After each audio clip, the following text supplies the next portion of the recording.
Hello and welcome to Top Tip Tuesday. My name is Rory, and today what we'll be doing is we'll be showing you how to add an integration through Scorebuddy.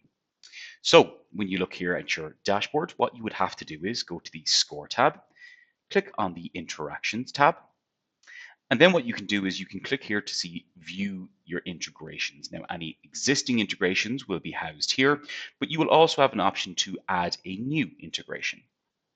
If you click on that tile, you will then be brought to a page which will show you all of our integrations that are available to all of our customers. If you were to select one of them at random, what you will see then is if you scroll down, you will be able to select the See Instructions button, and it will be able to give you all instructions to add an integration depending on what system you use internally.